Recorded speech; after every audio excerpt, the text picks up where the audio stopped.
अगर कभी तुम्हें ऐसा लगे कि तुम लगातार प्रार्थना कर रहे हो, तुम पुकार रहे हो, तुमने हर दरवाजा खटखटा लिया है, लेकिन फिर भी श्री कृष्ण चुप हैं, तो घबराना मत, क्योंकि ये चुप्पी साधारण नहीं है। ये चुप्पी एक संकेत है, एक ऐसा संकेत जो हर किसी को समझ नहीं आता।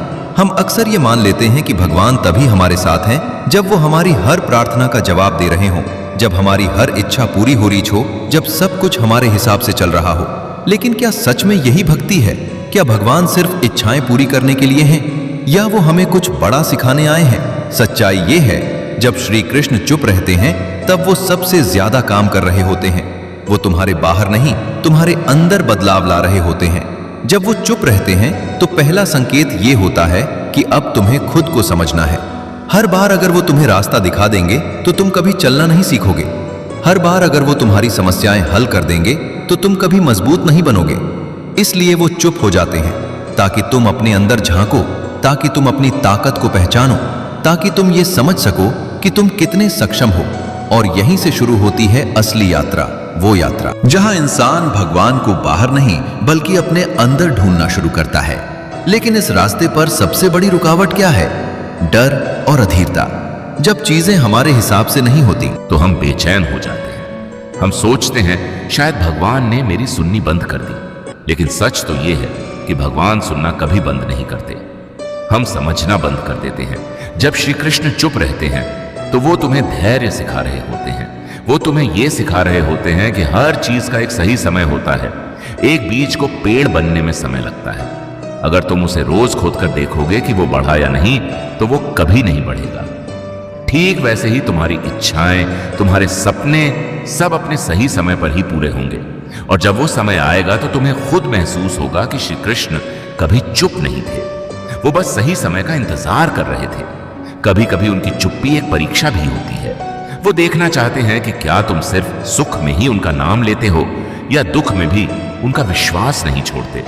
जब सब कुछ अच्छा चल रहा होता है तो भगवान को मानना आसान होता है, लेकिन जब सब कुछ टूट रहा होता है तब भी अगर तुम उनका नाम लेते हो तो वही सच्ची भक्ति होती है। और इसी भक्ति की परीक्षा के लिए वो कभी कभी चुप हो जाते हैं, ताकि तुम खुद से पूछ सको, क्या मेरा विश्वास सच्चा है?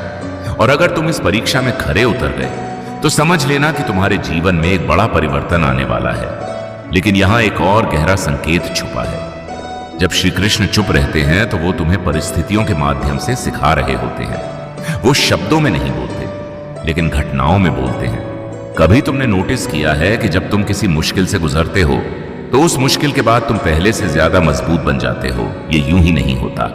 ये वही प्रक्रिया है जहां श्री कृष्ण तुम्हें गढ़ रहे होते हैं। वो तुम्हें तोड़ते हैं ताकि तुम्हें नया बना सकें। वो तुम्हें गिरने देते हैं ताकि तुम्हें उड़ना सिखा सकें। और ये सब उनकी चुप्पी में ही होता है। कभी कभी उनकी चुप्पी एक चेतावनी भी होती है। जब तुम गलत रास्ते पर जा रहे होते हो, जब तुम्हारा अहंकार बढ़ रहा होता है, जब तुम अपने मूल उद्देश्य से भटक रहे होते हो, तब वो कुछ नहीं कहते, क्योंकि वो चाहते हैं कि तुम खुद समझो। अगर हर बार वो तुम्हें रोक देंगे तो तुम कभी सीख नहीं पाओगे। इसलिए वो चुप रहते हैं और तुम्हें अनुभव करने देते हैं, ताकि तुम खुद अपने गलतियों से सीख सको। और जब तुम सीख जाते हो तो तुम्हें एहसास होता है कि उनकी चुप्पी ही तुम्हारी सबसे बड़ी शिक्षक थी। लेकिन सबसे महत्वपूर्ण संकेत, जब श्री कृष्ण चुप रहते हैं तो वो तुम्हें अपने अंदर बुला रहे होते हैं। वो कह रहे होते हैं, बाहर मत ढूंढ, मैं तेरे अंदर हूं। हम हमेशा बाहर जवाब ढूंढते हैं, लोगों में, परिस्थितियों में, दुनिया में। लेकिन सच्चाई ये है कि तुम्हारे हर सवाल का जवाब तुम्हारे अंदर ही है। बस तुमने कभी खुद को शांत होकर सुना ही नहीं। श्री कृष्ण की आवाज बहुत धीमी होती है, वो शोर में नहीं सुनाई देती। उसे सुनने के लिए तुम्हें भी शांत होना पड़ता है। जब तुम ध्यान में बैठते हो, जब तुम अपने मन को शांत करते हो, तब तुम्हें महसूस होता है कि कोई तुम्हें मार्ग दिखा रहा है, और वही श्री कृष्ण है। तो अगली बार जब तुम्हें लगे कि भगवान कुछ नहीं बोल रहे, तो घबराना मत।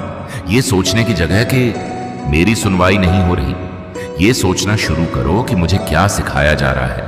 क्योंकि हर चुप्पी में एक संदेश होता है, हर इंतजार में एक कारण होता है, और हर दर्द के पीछे एक उद्देश्य होता है। श्री कृष्ण कभी भी किसी को अकेला नहीं छोड़ते।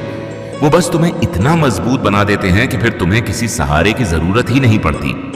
और जिस दिन तुमने उनकी इस चुप्पी को समझ लिया, उस दिन तुम्हारा डर खत्म हो जाएगा तुम्हारी बेचैनी खत्म हो जाएगी और तुम्हारे अंदर एक अजीब सी शांति आ जाएगी, क्योंकि तब तुम्हें यह एहसास हो जाएगा कि सब कुछ सही समय पर हो रहा है और कोई है जो हर पल तुम्हारे साथ है।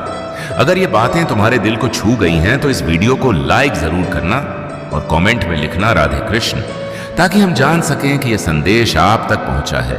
और ऐसे ही गहरे आध्यात्मिक ज्ञान के लिए संस्कृति वाइब्स को सब्सक्राइब करना मत भूलना, क्योंकि यहां सिर्फ बातें नहीं होती, यहां आपकी सोच, आपकी ऊर्जा और आपकी पूरी जिंदगी बदलने की शुरुआत होती है।